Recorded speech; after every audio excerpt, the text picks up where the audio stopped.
innovation and trade. During the two-day visit, Prime Minister Modi is expected to address the Israel's parliament, a rare honor that reflects the growing political warmth between the two democracies. He will also hold bilateral talks with Prime Minister of Israel, Benjamin Netanyahu, on a wide range of strategic and regional issues. Benjamin Netanyahu has welcomed the visit, underlining the expanding partnership between the two countries, and to understand what this visit could mean for the future of India-Israel relations and for the region at a time of heightened tension in West Asia, I am joined by Israel's ambassador to India, Ruwan Aza, who joins me from Jerusalem. Ambassador, thank you so much for joining me today. And always a pleasure to speak with TV9. Sir, let me begin this conversation by asking you, what is the significance of Prime Minister Modi's visit to Israel? And it is taking place when unprecedented developments are taking place in this region of the world, sir.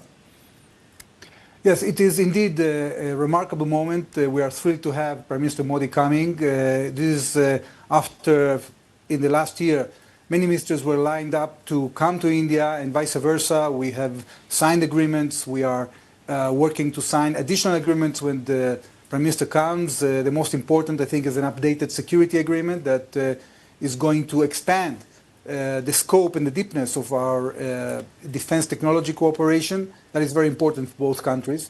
But in addition to that, we are going to, widen the relationship to more fields like emerging technologies, AI, quantum, cyber, the financial realm, the infrastructure realm.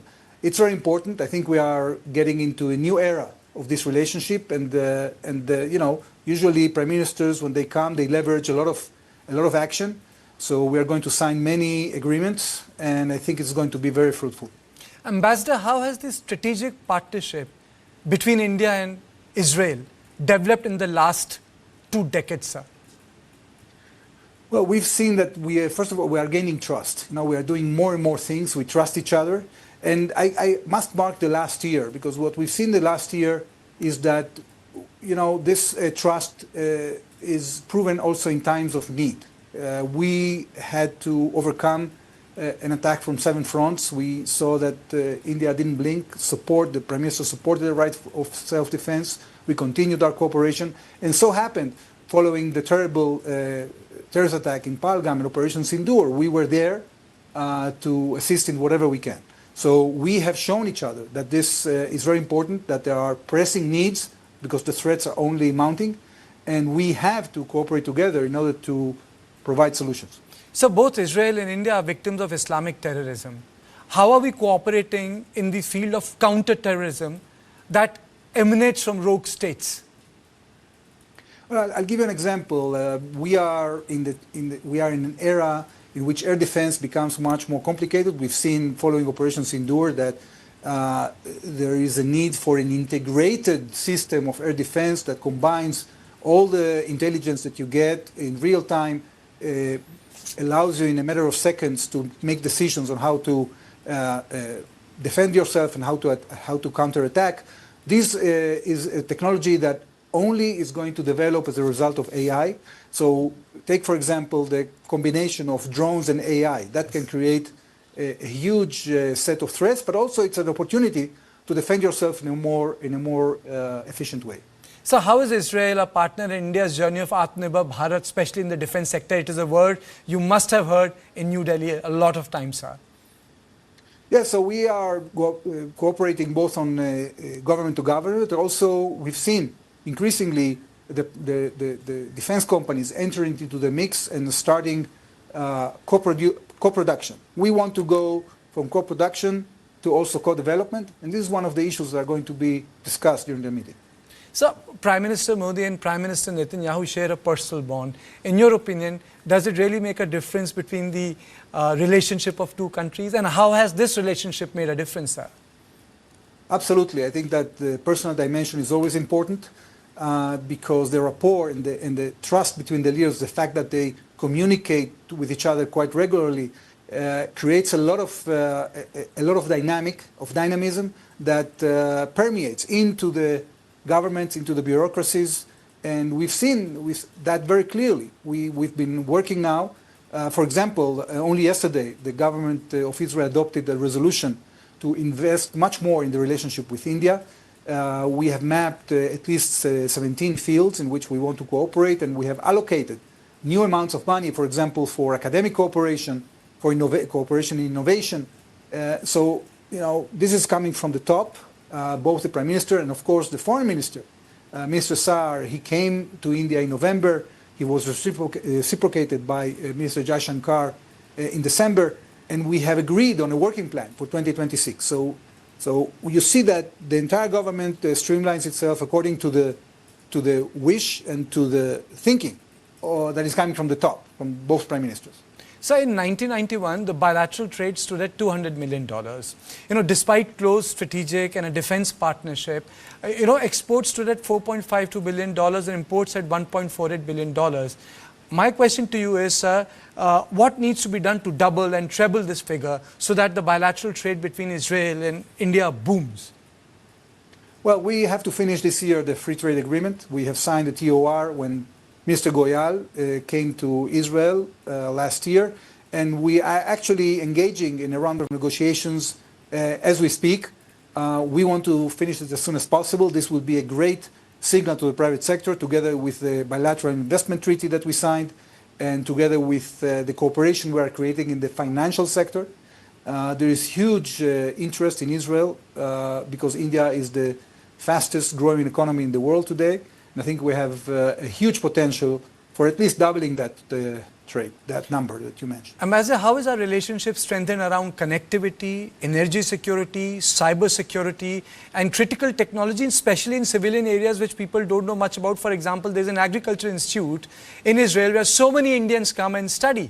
So that's a civilian technology, and Israeli academicians are, helping these students. Yes, we have programs both intergovernmental but also between the universities. There are thousands of Indian students, doctorates, postdoctorates that are coming to Israel. We are enhancing that in the last year. We've seen the presence of major universities in Israel coming to India and making agreements not just for students to study, but also to connect the innovation offices of each university with their counterparts in India. As I told you, we have allocated new money for that kind of research because we believe this is the future. At the end of the day, we have to cooperate in innovation. We have to cooperate in AI. And India has the relative advantage of scalability and price. And we have the advantage of being dynamic when it comes to fast solutions on innovation. We can combine forces, and that has a huge amount of promise, both for the economic activity, but also for the national security aspects of our national security needs. Mr. Azhar, when Indian Middle East Economic Corridor was announced, everyone was excited, both in New Delhi, the world, and in Israel. But what are the challenges which affects its execution? Because it was sort of a grand gateway connecting large swaths of land. Okay, trade at the end of the day is like water. There's no doubt that following the opening up of India and the signing of this breakthrough agreements with all the major powers in the world economically, the United States, the EU, EFTA, UAE, Australia, New Zealand, India is going to trade in the trillions. And this trade can go many ways. It can go through sea, it can go through the Suez Canal, it can also go through the Gulf states, Jordan and Israel. We have to wait until we see the right geopolitical circumstances, and I'm sure they will come, because at the end of the day, the interest is there. India has a lot to contribute to all the countries in our region, and I'm very optimistic that eventually we're going to find the constellation which will be able to add this layer or this alternative that will allow more fast and expeditious trade between all the countries in the region. So generally you must have got this question number of times, Indian expectations from Israel. Let me ask you differently. What is the Israeli expectation from India? Well, as I told you, India is the largest growing economy, and we see in India security in the chains of supply. We see in India a trusted partner for joint resilience when it comes to defense matters. We see in India great potential of cooperation in innovation because of the fact that India can scale whatever we produce. So this is a long-term relationship. It's not only about interests, it's also about values, about democracy, about dealing with common threats. So I think that what connects us is bringing us to a new era, to a situation in which our relation is expanding very fast.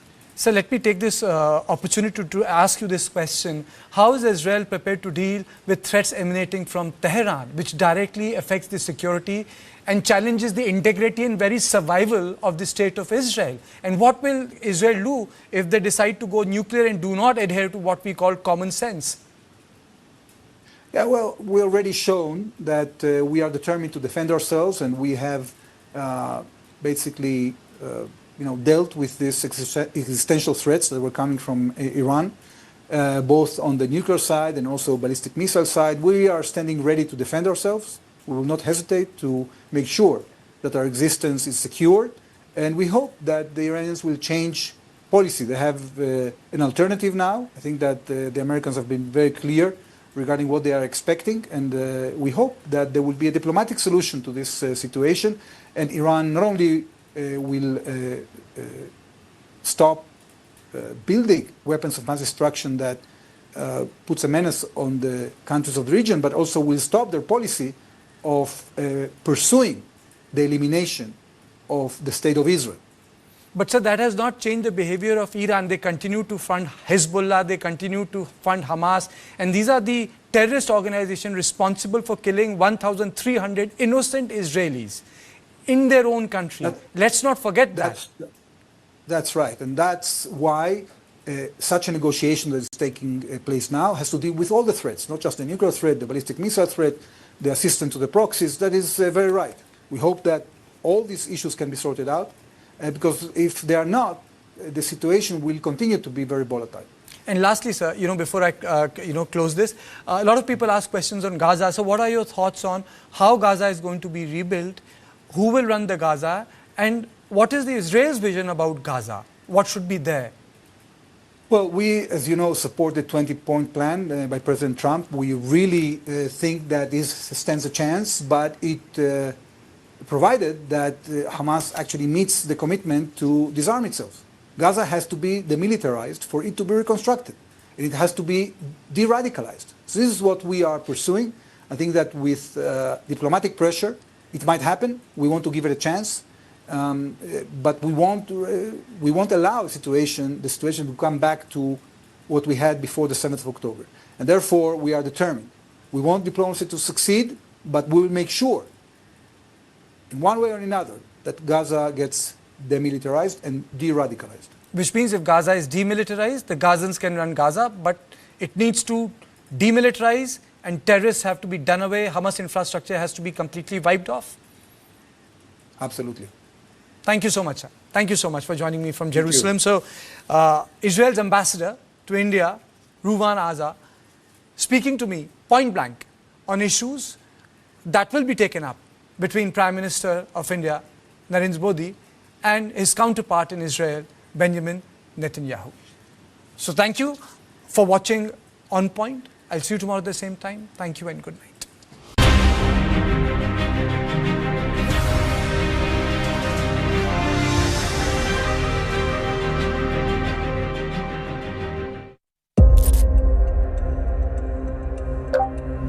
Love, lies, and a live-in nightmare.